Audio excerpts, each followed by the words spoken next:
আল্লাহু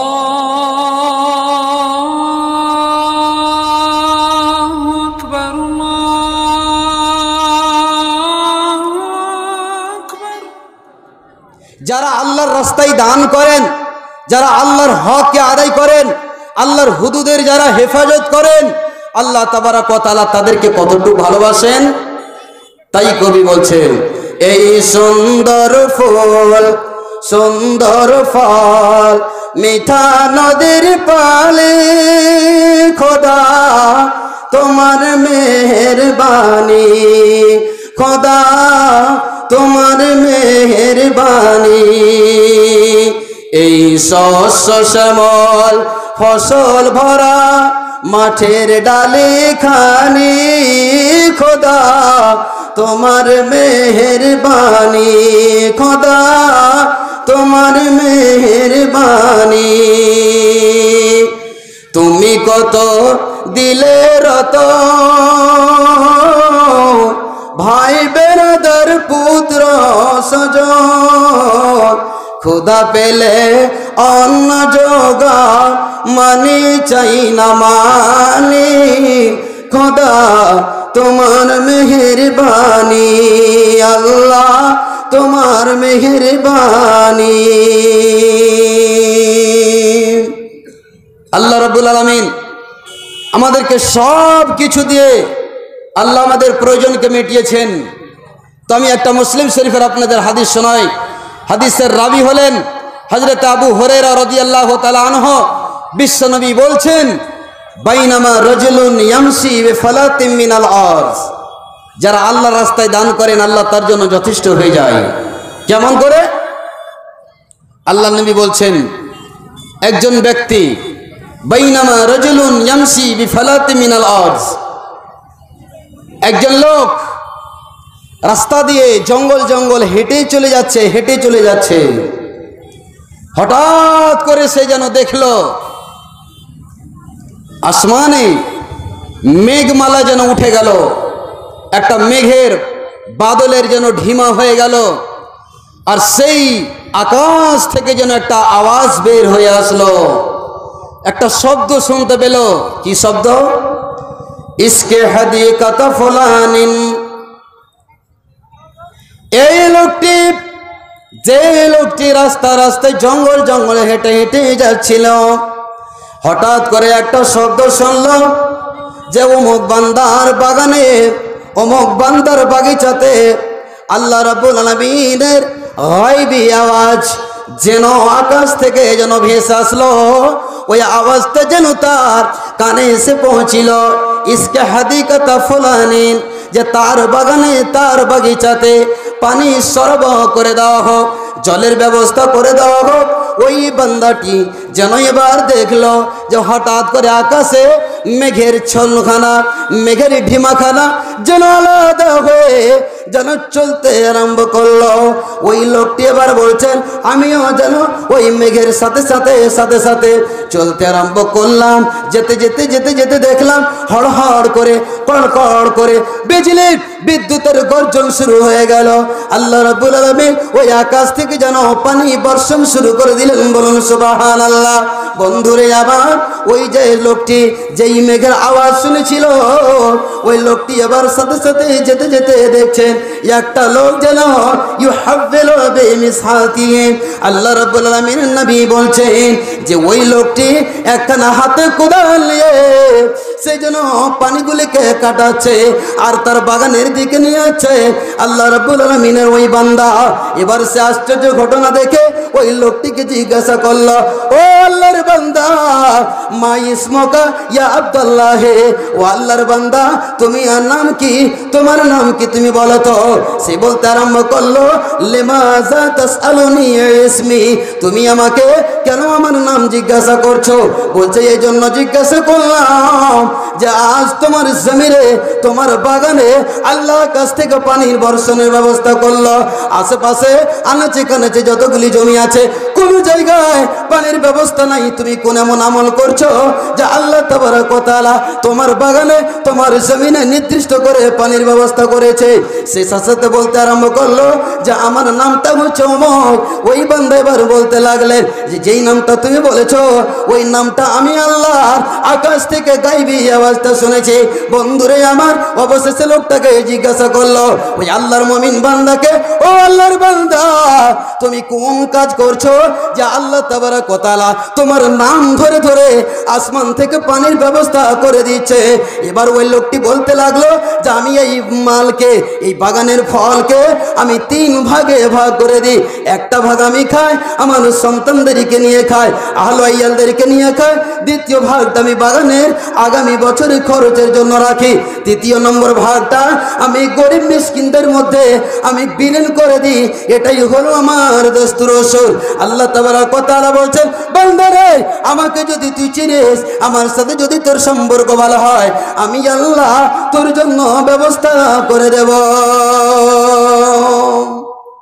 ভাইরা আমার, তাহলে যারা আল্লাহর পথে দান করতে বাধা পেয়েছিল, যারা ভয় পেয়েছিল যে আমরা যদি একটা ভাগ গরিব মিসকিন ফকির মিসকিন মাদ্রাসায় দান করে দিই তো আমাদের একটা হিস্সা কমে যাবে, আল্লাহ তাবারক ওয়া তাআলা তাদের ওষুধ বেটে দিয়েছিলেন।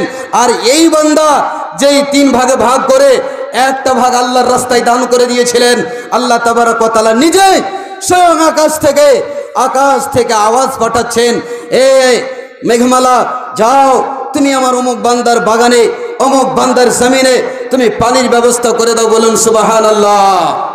সম্মানিত ভাইরা আমার, আপনাদেরকে একটা কথা বলি, যারা আল্লাহর সাথে সম্পর্ককে ভালো রাখে, আপনি যদি আল্লাহর রাস্তায় খরচ করেন এটা কোনো সময় ভাববেন না। আল্লাহ তাবারক ওয়া তাআলা বলছেন, বান্দা শোনো, আল্লাহ বলছেন ইয়ামহাকাল্লাহুর রিবা ওয়া ইউরবিস সাদাকাত। যারা সুদের ব্যবসা করে আল্লাহ বলছেন যে তাদের মাল কোনোদিন বাড়ে না, দেখে লাগে যে বাড়ে।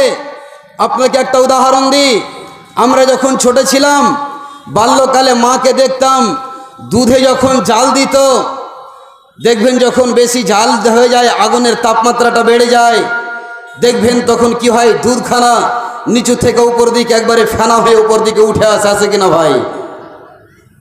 তখন আমরা কি বলতাম, মা এই যে দুধ উতলে গেল পড়ে যাবে। তাড়াতাড়ি করে মা কি করত, আবার সেই জ্বালনটাকে পিছন দিকে হটিয়ে নিত, তখন যেখানকার দুধ সেখানে আবার বসে যেত। ঠিক ওই রকমই উদাহরণ সুদের, যেই দেখে লাগে আপনি 50,000 টাকা কাউকে দিলেন, আপনি মাহিনা হিসেবে হপ্তা হিসেবে আপনি তাকে টাকা বেঁধে দিলেন, আপনি সুদের মাল খাচ্ছেন। সম্মানিত বন্ধুরে আমার, সুদের টাকা কোনোদিন বাড়ে না। আল্লাহ রাব্বুল আলামিন কোরআনে প্রমাণ করছেন, ইয়ামহাকাল্লাহুর রিবা, সুদের মালকে আল্লাহ কমিয়ে দেয়, ওয়া ইউরবিস সাদাকাত, যারা আল্লাহর রাস্তায় সাদকা খায়রাত করে আল্লাহ বলছেন, বান্দা তোর সাদকা করতে গেলে তোর দৌলত তোর ধন কোনোদিন কমে না, কমে না, কমে না। ভাইরা আমার, বিশ্বনবী বলছেন, বাদিরু বিস সাদাকা, যাদেরকে আল্লাহ ধন সম্পদ দিয়েছেন, আজ থেকে 20 বছর আগে যে মানুষের পরিস্থিতি অবস্থা ছিল তাদের চাইতে আল্লাহ আমাদেরকে এখন খুব খুশহাল রেখেছেন, খুব ভালো রেখেছেন। এমন একটা সময় ছিল যে মানুষ 3 টাইম ভাত খেতে পায়নি, 3 টাইম ভালো করে রুটিও জুটেনি, 1 টাইম খেয়ে মানুষেরা জীবিকা নির্বাহ করেছিল। আল্লাহ আমাদেরকে এত সুখ দিয়েছেন। সম্মানিত দিনী ভাইরা, আল্লাহর নবী বলছেন, বাদিরু বিস সাদাকা, তোমরা আল্লাহর পথে দান করার জন্য তাড়াতাড়ি করো। আল্লাহর নবী আর একটা হাদিসে বলছেন, কেন? আস-সাদাকাতু তারুদ্দুল বালা, সাদকা খায়রাত করতে গেলে কি হবে?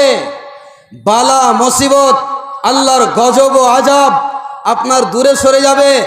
আল্লাহ তাবারক ওয়া তাআলা, আল্লাহর নবী এটা বলছেন, যেই মানুষ যখন আল্লাহ রাব্বুল আলামিনের আইন ও বিধান থেকে যখন দূরে সরে যাবে আল্লাহর পক্ষ থেকে তখন আযাব চলে আসে।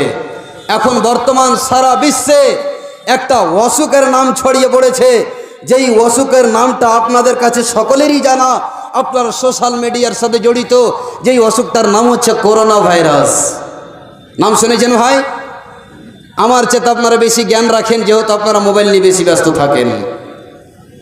আমি বলছি এটা কোনো ভাইরাস ফাইরাস নয়, এটা আল্লাহর পক্ষ থেকে এক প্রকারের আযাব, আল্লাহর পক্ষ থেকে এটা এক প্রকারের গজব নাজিল হয়েছে।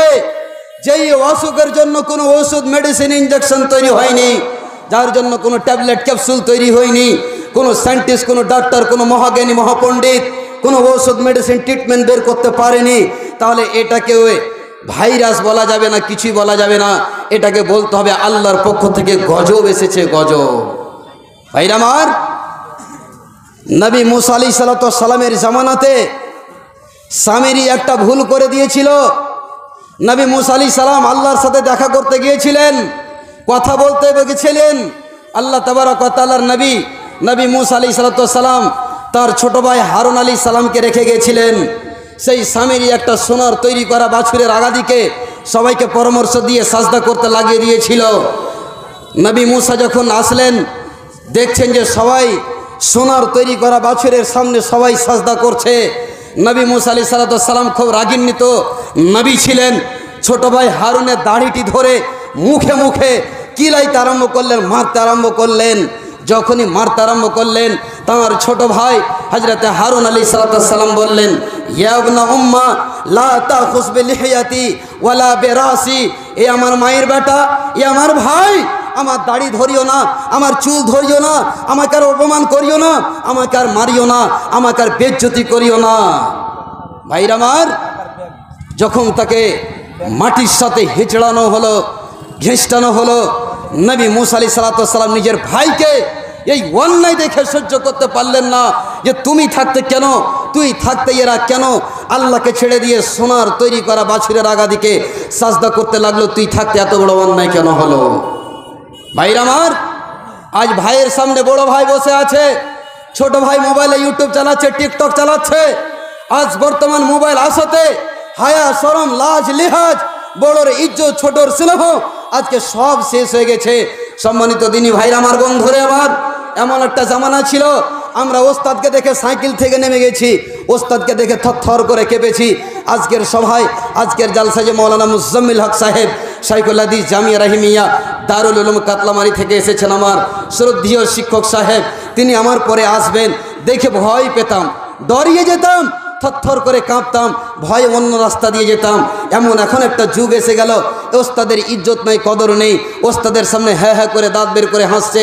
আজকাল বর্তমান যুগের ছাত্রদের চুল কাটার স্টাইল আর বিভিন্ন স্টাইল দেখে আমাদেরকে আশ্চর্যিত আমি হয়ে যায় যে কেমন জামানা চলে আসলো। সম্মানিত দিনী ভাইরা, বড় ভাইয়ের ইজ্জত নাই, বাবার ইজ্জত নাই, চাচার ইজ্জত নাই। চাচা বসে আছে ভাতিজা বিড়ি টানছে, বাবা বসে আছে বেটা তাম্বাকু খাচ্ছে।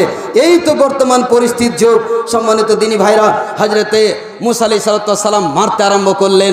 অবশেষে বারবার যখন রিকোয়েস্ট করতে লাগলেন, নিবেদন করতে লাগলেন, কাকুতি মিনতি করতে লাগলেন, হে আমার ভাই, আমাকে আপনি ছেড়ে দেন, আর মারিয়েন না।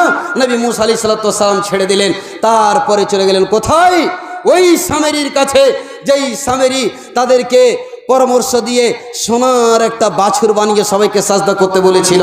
নবী মুসা আলাইহিস সালামকে বলছেন, ক্বালা ফামা খাতবুকা ইয়া সামেরি, ওই সামেরি, তোর কি খবর? দেখতে তো পাচ্ছেন আমি কি করেছি, আমার ভুল হয়ে গেছে। নবী মুসা আলাইহিস সালাম বলে দিলেন, ক্বালা ফাযহাব ফাইন্নাকা ফিল হায়াতি আন তাকুলা লা মিসাসা। নবী মুসা আলাইহিস সালাম রাগ করে কথাটা বলে দিলেন। আল্লাহর কথা সূরা তোহা কোরআনের মধ্যে আল্লাহ রাব্বুল আলামিন বলে দিলেন, রে সামেরি, তুই এত বড় ভুল করেছিস যা আল্লাহকে বাদ দিয়ে, আল্লাহকে ছেড়ে দিয়ে এ নিজের হাতে সোনার তৈরি করা বাছুরের আগাদিকে তুই সাজদা করতে লাগলি। যা যা যা, আল্লাহ রাব্বুল আলামিন তোকে এমন আযাব দিয়ে দিবে, আল্লাহ তোকে এমন গজবে গ্রেফতার করবে। আল্লাহ তাবারক ওয়া তাআলা ওই সামেরিকে এত বড় আযাব দিয়ে দিলে, যখনই আযাব দিয়ে দিলেন তার শরীরে যেন ধাঁ ধাঁ করে, তার শরীরে 105 ডিগ্রি যেন জ্বর হয়ে গেল। এত তাপমাত্রা হয়ে গেল আর সেই কথাটা বলতে লাগলো লা মিসাসা লা মিসাসা লা মিসাসা, আমাকে কেউ ছুঁয়ো না, আমাকে কেউ ছুঁয়ো না, আমাকে যে ছুঁয়ে নিবে, আমাকে যে স্পর্শ করবে তাকে ওই বিমানটা হয়ে যাবে। বন্ধুরে, ওরে আমার চাচা, ওরে আমার ভাতিজা, ওরে আমার টোলা পাড়া প্রতিবেশী, আমার কাছে আসিও না, আমাকে কেউ ছুঁয়ো না, আমাকে কেউ ছুঁয়ো না, আমাকে যে ছুঁইবে তাকে ওই বেমার হয়ে যাবে। ওই স্বামীরই তার শরীরে এত জ্বর, আল্লাহ এমন বেমার দিলেন যে তার জন্য কোনো ডাক্তার, কোনো ওষুধ মেডিসিন তৈরি হলো না। অবশেষে বিচলিত হয়ে গেল, তাকে গ্রাম থেকে টেনে বের করে দিল। আর যখনই তাকে কেউ দর্শন করার জন্য আসে, ভাই মানুষ যখন বিমার পড়ে থাকে তাকে মানুষ দেখতে আসে কি আসে না? যখন স্বামীরই অসুস্থ হয়ে গেল, লোক দেখতে যাচ্ছে, হ্যাঁ চাচা কেমন আছো? আন্তাকুলা লা মিসাসা, চাচা কেমন আছো? তখনই স্বামীরই বলতে লাগে তোমরা আমাকে ছুঁয়ো না, তোমরা আমার সাথে কথা বলিও না, তোমরা আমার কাছে আসিও না। আমার যদি মুখের গন্ধটা তোমাকে লেগে যায়, আমার যদি নাকের ভাবটা যদি লেগে যায়, কার্বন ডাইঅক্সাইড যদি তোমার কাছে চলে যায়, তাহলে আমাকে যে বেমার আছে তোমাকেও সেই বেমারটা হয়ে যাবে। বন্ধুরে আমার, অবশেষে স্বামীকে গ্রাম থেকে বের করে দেওয়া হলো। অবশেষে তার কুকুর শিয়ালের মতো তার মৃত্যু হলো। তাকে কেউ মাটিও দিল না, তাকে কেউ ছুঁইলে না, তাকে কুকুর শিয়ালে টেনে হিঁচড়ে নিয়ে চলে গেল। আমার বলার উদ্দেশ্য বন্ধুরে, আল্লাহ রাব্বুল আলামিনের নবী বলছেন তোমরা আল্লাহর রাস্তায় বেশি বেশি করে সাদকা করো, বেশি বেশি করে ব্যয় করো, বেশি বেশি করে আল্লাহর রাস্তায় খরচ করো, আমি আল্লাহ তোমাদের বিপদকে দূর করে দেব। যেই করোনা ভাইরাস আল্লাহ তাবারক ওয়া তাআলা এই চীনের মাটিতে দিলেন আর সারা বিশ্বের মাটিতে যেন ছড়িয়ে গেল। আল্লাহ আমাদেরকে মেসেজ দিচ্ছেন, বান্দারে তোরা এখনো সতর্ক হয়ে যা, তোরা এখনো চেতন হয়ে যা, আর নীরব নগরে আর তোমরা ঘুমিয়ে থাকিও না।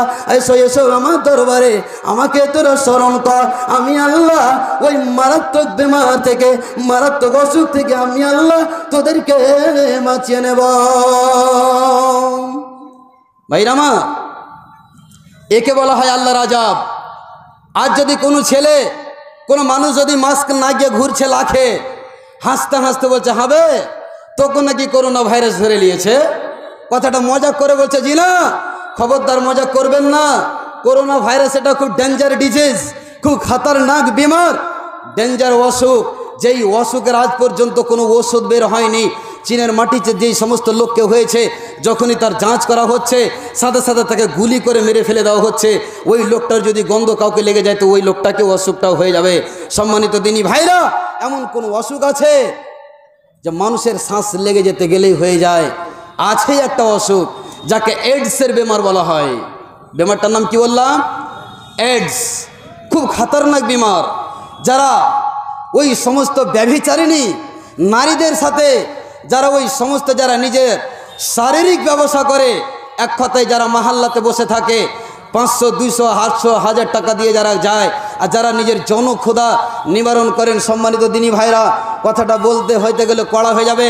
যারা যুবক আছেন ভালো করে শুনেন, যারা ওই সমস্ত ব্যভিচারিণী নারীর কাছে গিয়ে টাকা পয়সা দিয়ে যারা নিজের যৌন কামনা পূর্ণ করছেন, আল্লাহর ওয়াস্তে তওবা করেন, ওদের কাছে খবরদার যাবেন না। এমন একটা বিমার আছে যে বিমারে আপনার সারা শরীরে পচে পচে গলে গলে আপনার শরীর শেষ হয়ে যাবে। যেই অসুখের কোনো ট্রিটমেন্ট নেই, কোনো ওষুধ বের হয়নি।